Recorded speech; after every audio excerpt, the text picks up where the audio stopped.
anggota. Perkenalkan, nama saya Adelia Jamalu. Saya Paramita Musa. Saya Nana Revanda Mohi. Dan saya Afriza Amdin. Kami mahasiswa dari Universitas Negeri Gorontalo, Fakultas Ilmu Sosial, jurusan Ilmu Hukum dan Kemasyarakatan, dan Prodi S1 PPKN. semester 3 kelas D. Video ini kami buat untuk memenuhi ujian akhir semester Mata kuliah Sosiologi Politik yang diampu oleh Bapak Saleh Alhamid SIP MA. Pada kesempatan kali ini kami akan membahas materi terkait pemikiran politik Islam serta mengkaji isu-isu yang berkaitan dengan sub bahasa tersebut. Kami akan membahas mengenai materi pemikiran politik Islam dengan 4 sebab pokok. A. Pertama, mazhab Islam tentang politik. Kedua, B. Teori kelompok politik Ibnu Qutaibah. Ketiga, C. Teori fungsi sosial dan masyarakat politik Ibnu Sina. Keempat, D. Teori perubahan sosial Ibnu Khaldun. Baik, langsung saja. Untuk sub pokok pertama akan dijelaskan oleh Afriza Amdin, yaitu saya sendiri. Kedua, Paramita Musa. Ketiga, Nana Revanda Mohi. Keempat, Adelia Jamalu. Langsung saja kita masuk ke inti video.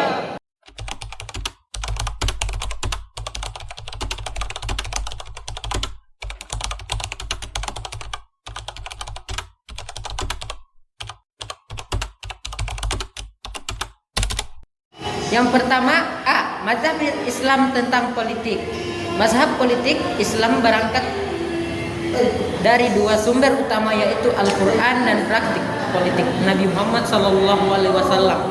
Nilai-nilai politik yang terkandung dalam Al-Quran seperti keadilan, musyawarah, diwujudnya secara konkret dalam kepemimpinan Nabi di Madinah. Piagam Madinah menjadi contoh penting bagaimana politik Islam menjunjung toleransi dan penghormatan terhadap keberagaman. Nah, dalam pemikiran politik Islam terdapat 3 mazhab utama. Yang pertama, formalisme Islam yang menekankan Islam sebagai dasar negara dan cenderung mengutamakan formalisasi syariat, namun berpotensi eksklusif dalam masyarakat majemuk.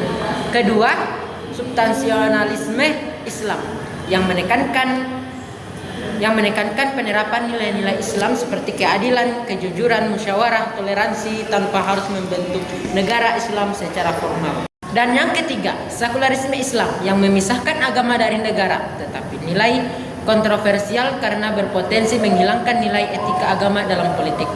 Isu yang dipilih yaitu apresiasi Kang Deddy Mulyadi atau Gubernur Jawa Barat terhadap program penanaman pohon dengan upah 50.000 per hari. Nah, saya memilih isu ini karena pemerintahan berupaya mengembalikan fungsi hutan yang telah gundul, yang merupakan salah satu langkah pencegahan bencana alam. Contohnya, banjir yang terjadi di Sumatera saat ini banyak disebabkan oleh kerusakan hutan atau perubahan fungsi lahan menjadi kebun sawit. Untuk memulihkan hutan dan mencegah terjadinya bencana serupa, Kang Deddy Mulyadi atau KDM meluncurkan program yang memberikan upah per hari kepada warga yang bersedia menanam pohon, tidak hanya pohon biasa. KDM juga mewajibkan atau mengharuskan menanam pohon-pohon yang memiliki manfaat ekonomis dan ekologis. Contohnya seperti pohon mangga, nangka, jengkol, pete, dan jenis pohon lainnya. Nah, kaitan isu ini dengan materi adalah mengenai hak dan kewajiban serta upaya pemerintahan dalam menangani permasalahan lingkungan. Pemerintahan mengupayakan pemulihan hutan dan memberikan upah sebesar Rp50.000 per hari kepada siapapun yang berkontribusi dengan menanam pohon. Hal ini juga memberikan kesempatan bagi masyarakat yang tidak memiliki pekerjaan atau pengangguran untuk mendapatkan pekerjaan. Nah, tanggapan saya adalah saya sangat mendukung atau sangat setuju dengan program yang dibuat oleh Gubernur Jawa Barat. Karena program ini tidak hanya menangani masalah pemulihan hutan dan perlindungan lingkungan, tetapi juga memberikan manfaat ekonomi bagi masyarakat. Melalui program ini, warga yang mungkin kekurangan pekerjaan bisa mendapatkan kesempatan kerja dan menghasilkan dari upah yang diberikan lebih dari itu.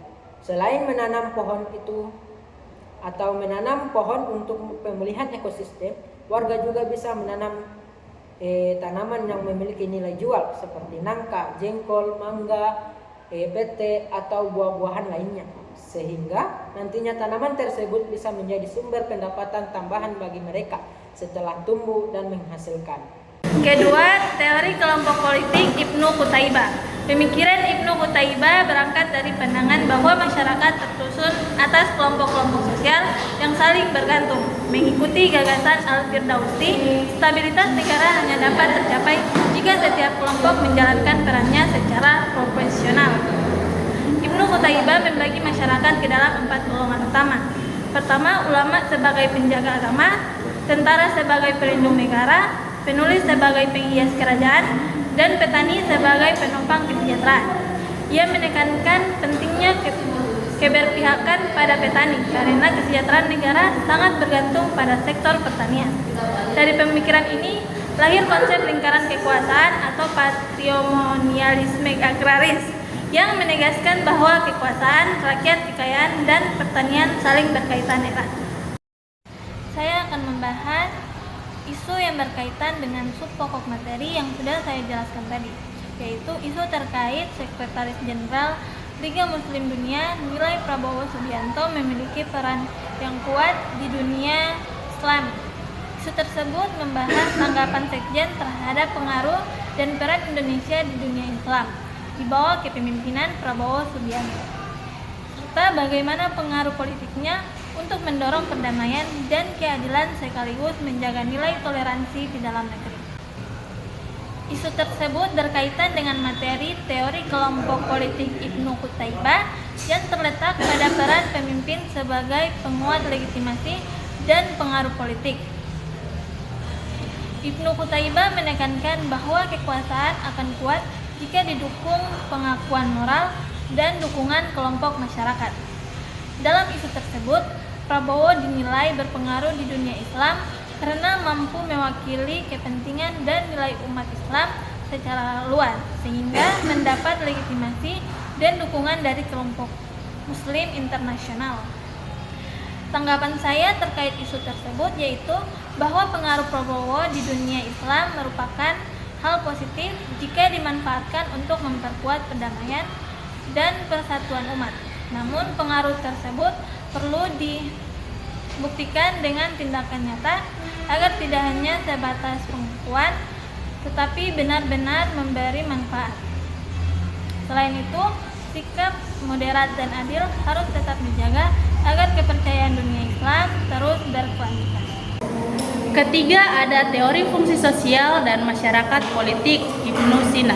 Ibnu Sina memandang manusia sebagai makhluk sosial yang tidak dapat hidup sendiri, sehingga kerjasama dan saling ketergantungan menjadi dasar kehidupan bermasyarakat. Dalam konteks politik, ia menekankan pentingnya hukum sebagai pengaturan kehidupan sosial.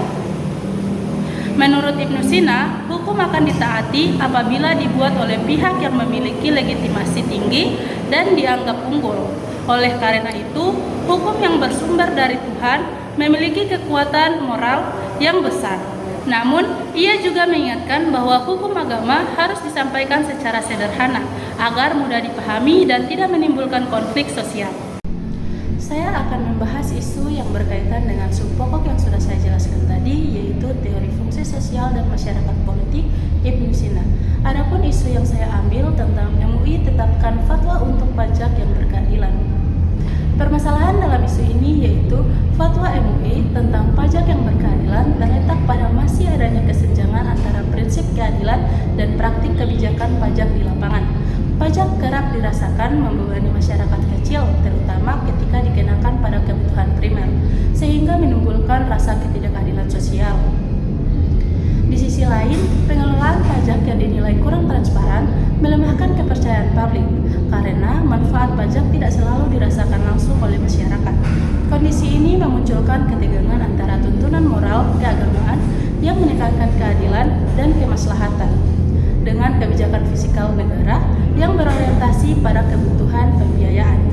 Akibatnya, fungsi sosial negara dalam menjaga kesejahteraan dan keharmonisan masyarakat politik sebagaimana ditekankan dalam pemikiran Ibnu Sina belum sepenuhnya terwujud secara optimal. Adapun kaitan isu ini dengan materi tentang pajak yang berkeadilan dapat dipahami secara selaras dengan pemikiran politik Islam Ibnu Sina, khususnya mengenai fungsi sosial negara dan masyarakat politik. Menurut Ibnu Sina, manusia adalah makhluk sosial yang tidak dapat hidup sendiri, sehingga membutuhkan kerjasama, aturan, dan kekuasaan politik untuk mencapai kebaikan bersama. Negara dalam pandangannya hadir bukan sekedar sebagai pemegang otoritas, melainkan sebagai institusi yang memiliki fungsi sosial untuk menjaga keadilan, kesejahteraan, dan keharmonisan masyarakat. Fatwa MUI yang menekankan bahwa pajak tidak boleh membebani kebutuhan primer dan harus disesuaikan dengan kemampuan ekonomi warga, sejalan dengan gagasan Ibnu Sina tentang keadilan politik. Bagi Ibnu Sina, kebijakan negara yang adil adalah kebijakan yang tidak menjolimi rakyat dan mampu melindungi kelompok lemah. Pajak sebagai instrumen negara harus berfungsi untuk mendukung kesejahteraan sosial, bukan justru menjadi sumber penderitaan atau ketimpangan. Menanggapi isu fatwa MUI tentang pajak yang berkeadilan, penting untuk dipahami bahwa fatwa ini bukan ajakan untuk menolak pajak. Sebaliknya, fatwa ini menjadi mengingat moral bagi negara agar kebijakan berpajakan dijalankan secara adil dan tidak memberatkan masyarakat kecil. Pajak seharusnya dipungut sesuai kemampuan rakyat dan dikelola secara transparan demi kesejahteraan bersama. Oleh karena itu, pemerintah perlu merespon isu ini melalui dialog dan evaluasi kebijakan, agar pajak benar-benar berfungsi sebagai instrumen keadilan sosial dan menciptakan keharmonisan dalam kehidupan bermasyarakat. Yang keempat, D. Teori perubahan sosial Ibnu Khaldun. Ibnu Khaldun dikenal sebagai pelapor pemikiran sosiologis dalam Islam. Dalam karya monumentalnya Muqaddimah, ia menjelaskan bahwa sejarah dan perubahan sosial dipengaruhi oleh faktor-faktor sosial, bukan semata kehendak Tuhan. Ia menegaskan bahwa manusia adalah makhluk politik yang membutuhkan organisasi sosial untuk membangun peradaban. Ibnu Khaldun merumuskan 6 prinsip fenomena sosial, diantaranya bahwa perubahan sosial memiliki pola tertentu, bekerja pada tingkat masyarakat, dan dapat dipahami melalui pengamatan serta pengumpulan data. Hukum-hukum sosial berlaku pada masyarakat yang memiliki struktur serupa, sehingga perubahan sosial dapat dianalisis secara ilmiah. Baik, langsung saja. Yang pertama saya akan membahas permasalahan isu PKS resmi pecat anggota DPRD Pandeglang yang aniaya perempuan. Permasalahan ini muncul akibat tindakan kekerasan yang dilakukan oleh seorang anggota DPRD Kabupaten Pandeglang terhadap seorang perempuan. Sebelumnya, seorang wanita berinisial MP mengaku menjadi korban kekerasan yang diduga dilakukan oleh salah satu anggota DPRD Pandeglang fraksi PKS. Dalam postingannya, korban membagikan foto percakapan WhatsApp. Dalam isi percakapan itu, korban melampirkan foto luka-luka karena mendapat kekerasan fisik. Selain mendapatkan perlakuan kekerasan dari terduga pelaku, korban MP juga mengaku bahwa identitas dirinya dipergunakan oleh pelaku untuk mengajukan pinjaman online atau pinjol. Tindakan tersebut merupakan bentuk pelanggaran hukum dan bertentangan dengan nilai-nilai kemanusiaan serta hak asasi manusia. Sebagai wakil rakyat, anggota DPRD seharusnya memberikan teladan yang baik kepada masyarakat, bukan justru melakukan tindakan yang merugikan dan menyakiti pihak lain, terutama kelompok rentan seperti perempuan. Menanggapi kasus tersebut, Partai Keadilan Sejahtera atau PKS mengambil langkah tegas dalam memecat kadernya yang terlibat dalam penganiayaan. Keputusan ini diambil sebagai bentuk tanggung jawab politik dan komitmen partai dalam menegaskan disiplin serta menjaga citra dan integrasi organisasi. PKS menilai bahwa tindakan kekerasan tidak dapat ditoleransi dan bertentangan dengan nilai keadilan, moralitas, serta prinsip perjuangan partai. Permasalahan ini juga mencerminkan persoalan yang lebih luas dalam dunia politik, yaitu pentingnya etika, pengawasan, dan pembinaan terhadap pejabat publik. Kasus tersebut menjadi pengingat bahwa kekuasaan harus dijalankan dengan tanggung jawab dan akhlak yang baik. Selain itu, Peristiwa ini menegaskan perlunya perlindungan terhadap perempuan dan penegakan hukum yang adil agar keadilan bagi korban dapat terwujud serta kepercayaan publik terhadap lembaga politik tetap terjaga. Kedua, saya akan menjelaskan mengenai kaitan isu PKS resmi pecat anggota DPRD Pandeglang yang aniaya perempuan dan kaitannya dengan materi teori perubahan sosial Ibnu Khaldun yang sudah saya jelaskan tadi. Pemecatan anggota DPRD Pandeglang oleh PKS akibat kasus kekerasan terhadap perempuan dapat dianalisis melalui teori perubahan sosial Ibnu Khaldun yang menekankan pentingnya moralitas dalam kehidupan sosial dan politik. Menurut Ibnu Khaldun, perilaku individu yang menyimpang nilai keadilan dan kemanusiaan dapat merusak tatanan sosial serta menurunkan kepercayaan masyarakat terhadap institusi kekuasaan.